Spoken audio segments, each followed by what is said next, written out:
Hi friends, welcome back. I'm Elaine and I'm living with autoimmune disease. It's been a while. When I come on here and I share my journey with you all, I like to offer you all hope in your journey. But sometimes when I do that, I lose sight of sharing the realness of my journey and where I'm at right now with you all. So let's get into what's been going on, because I've been gone for a month and it has not been an easy month at all. If you all follow me on Instagram or Facebook, you probably know a little bit about where this video is going, since I just recently shared with you all where I'm at. The end of May is when things started to spiral a lot. I was due for Rituxan refill round 1 on May 29th. The Monday before that, that's a Thursday, the Monday before that, I woke up with an awful migraine headache. Now, I am familiar with migraines. I have occipital neuralgia, and with that comes migraines. However, this was a different type of migraine. I think that the migraine may have been related to the SCIG. However, it happened days after. I infused SCIG on Friday and I woke up with the migraine on Monday. Migraine is a side effect of immunoglobulin, so I thought it was that. Now, that it might be TMI, but the migraine caused me to throw up all day. The throwing up left me dehydrated. So I recovered enough to get Rituxan refill round 1 on that Thursday. And they gave me extra saline to help with the dehydration, and it worked. However, at the end of the Rituxan, they sped up the drip to get the extra saline into me and blew my vein.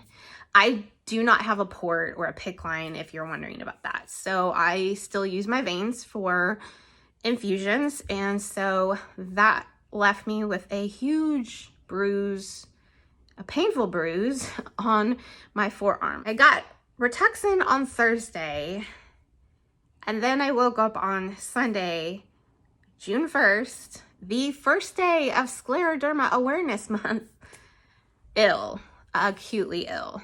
I caught something. Head cold, sinus infection, body aches, low-grade fever. I took a COVID test. It was negative. That was a tough battle because my immune system had just been knocked out by the Rituxan.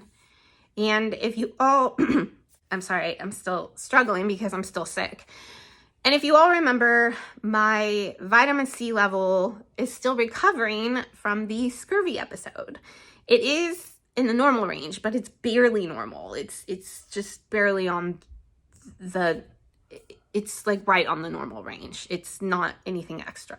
So not having an immune system to fight off whatever it was, and having low vitamin C, which helps you fight off infections, it has not been easy. I was literally in bed or on the couch laying flat for 6 days. I couldn't shower. I had no energy. Now, if you're a chronic illness warrior, I know that you all understand that when we get sick, we get really sick. The bad part of all that, besides being sick, is I had to call off of work for a week. I try very hard to be a good employee. And as you all know, we have to work extra hard in the healthy world to be functioning members. I couldn't even sit upright to drink water, let alone try to sit up and work at my computer, even remotely, for 8 hours.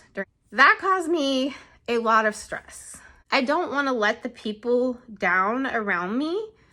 And so having to ask for extra help at work, actually, that gave me anxiety. And then knowing that your healthy workplace is not going to understand your chronic illness life, or the fact that you just sat through a 7-hour Rituxan infusion and have no immune system, and that's the reason why you are so sick with what would be a common head cold or sinus infection for anyone else. So obviously, being sick, I reached out to my doctor, let him know I was sick, and let him know exactly what was going on. And he prescribed an antibiotic, which I thought was a great game plan. I recovered enough to get back to work the next week. However, I am still sick. A month later, July 1st, I'm still sick. I woke up sick on June 1st. I missed all of Scleroderma Awareness Month pretty much because I was sick. Ironic, I know. I am still ill and I am in the midst of another antibiotic. I am now taking 14 days of Augmentin to see if I can kick this. It's not easy. It's definitely not easy. And in the midst of all of this acute illness, I have my autoimmune disease that I have to deal with. And things aren't going great. My inflammation markers are high. And that validates the way that I've been feeling because I feel in pain and fatigue and just really not great. So, I mean, in a sense, you all know, it's nice when we receive validation from our blood work. So it's nice to see that my blood agrees that I don't feel good.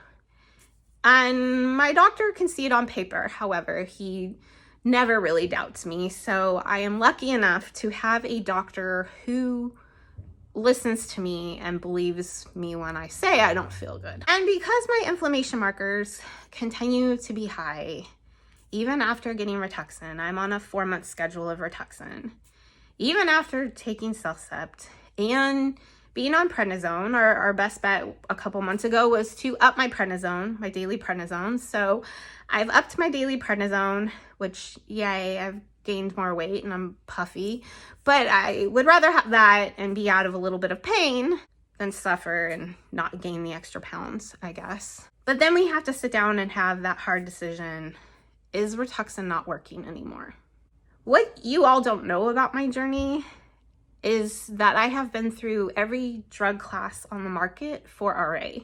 I've tried every drug class that is approved. So when I say that, I tried TNF inhibitors, I've tried IL-6, I've tried B-cell therapy, I've tried JAK inhibitors, tried Orencia. I've gone through everything. There's no other options on the market for me to treat my RA at this point. I know that sounds extreme, but it's the truth. And I have a good doctor. I'm at a teaching hospital in Los Angeles. I'm confident in my doctor and my medical team. Not only have I been on every drug class on the market, I've used some of those drugs multiple times. So for me, this is my 3rd try on Rituxan. Over the past 10 years, I have been on and off Rituxan, and there's been reasons why we've had to go off. In 2019, I had to go off of Rituxan because I got shingles from the drug. It is a side effect that can happen, and it did happen to me. So we had to discontinue the use of Rituxan and take a break from it. So the hard conversation is to realize that my inflammation markers are not coming down and I don't feel good. And does that mean the medicine's not working anymore? And where do we go from here until something else is approved? I have a tricky situation because I have rheumatoid arthritis and a lot of joint issues from that, but I also have systemic sclerosis and I have a lot of issues from that. There is not a perfect medication that treats both of those things. So psychologically, it's really tough to find myself in this situation again. And I don't ever really want to talk about it. And the truth is, I try not to talk about it. I try to just forget it, but I can't. It's always there. And when I went to see my GI doctor recently, she asked me what Dr. Rheumatologist thought of my high inflammation markers. And the truth is, I told her I thought it was the elephant in the room. We all know that's happening and we just kind of don't want to talk about it because we all know there's not much anything else. So my doctor and I talked about CAR-T. I am very excited about CAR-T and I really pray that's approved for us in the future because it looks so hopeful and I hope it's approved sooner rather than later. So my doctor had me reach out to a cancer hospital here in Los Angeles to see if they're doing CAR-T for autoimmune disease. The answer is no, just so you know. I tried out for clinical trials. Clinical trials haven't really been an option for me. Because I have an overlap, it gets kind of tricky. I kind of would skew everybody's data because I don't have a clear-cut one and the other. I have an overlap. And that's not really the patients they want to enroll in clinical trials. So that leaves me kind of just hanging, and I'm still hopeful that we'll find something. And maybe that's why I've been hesitant to come on here and share with you all like the truth of what's going on in my journey, is because I'm really not a woe is me kind of person. That's just not the way that I work. I am not a person who easily asks for help. I'm not a person who easily accepts no as an answer. So it's hard for me to come on here, I guess, and tell you all that I feel frustrated, and I feel a little jealous of the healthy world around me. I look at Facebook and I look at healthy people out on vacation, at the beach, whatever they're doing for the summer. And a bit of me feels jealous.